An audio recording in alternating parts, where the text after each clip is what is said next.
Okay, hello again everyone. This is Jason with Redfish POS, and in this video we will be going over users and user roles. We'll also go over pay grades. It's pretty straightforward, but it's one of the more important things. And we'll go ahead and hit pay grades right away.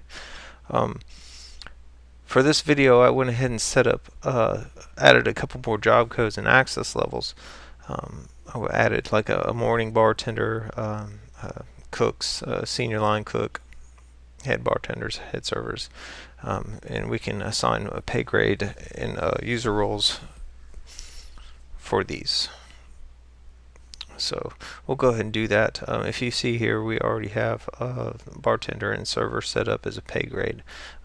Managers, I would probably, if they're salary based, I would probably not even put anything in there for a manager, maybe just 0.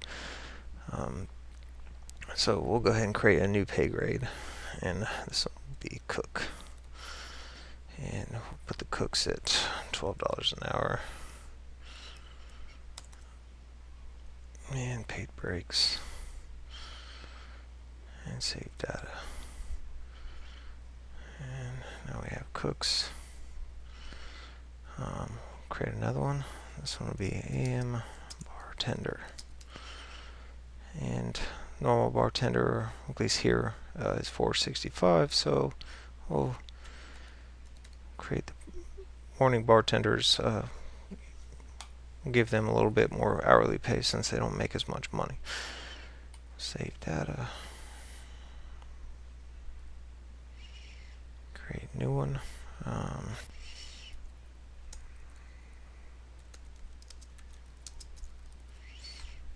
And senior line cook will make $14 an hour. And there we go. And that's basically it. And when the user clocks in, they can, you can set the user up to be able to have multiple job codes. So, a cook could also be a server, and and clock in on different days, different shifts as different user or job codes. So we'll move right on to users. This one is pretty lengthy. We have some already set up here. Basically, you want to fill out all the names, all the info or the labels here that are in green will need to be filled out. The only one that is not required is the show super user. They do not have to have a super user password. So this is pretty much basically self-explanatory. One of the things you will want to do if the user is a manager, you want to go ahead and put their email address in. You can have the reports emailed to the manager or to a given email address there. If it's not signed, it will add you later on. So once you have a new user punched in, you can move on to user roles and assign job codes, access levels, and pay grades to each user. So if you see, you can select your employee here.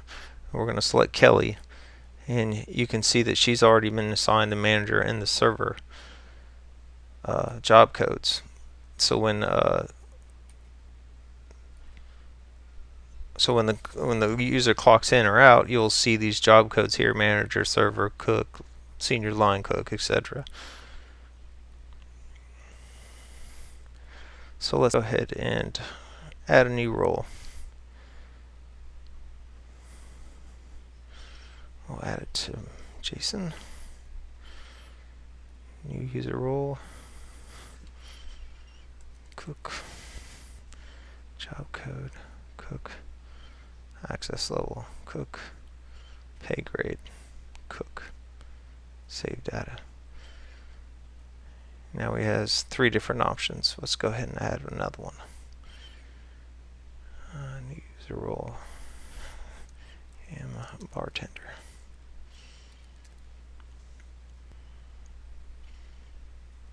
And they make a little bit more money, so save data. Alright, now if we go back to here, go to time clock, now we have 4 different job codes that I can clock in or out under different days, or if the employee's working a double, they can clock in under server and then cook at night. So that's basically it for pay grades, users, and user roles, and that you can see how they tie into the access levels and job codes. And so in our next video, we'll move on to printers and printer groups that can get kind of lengthy, and we'll follow it up with forced and exception modifiers for menu items. So again, we'll catch you next time. Stay tuned and subscribe to our YouTube channel, and we'll see you next time.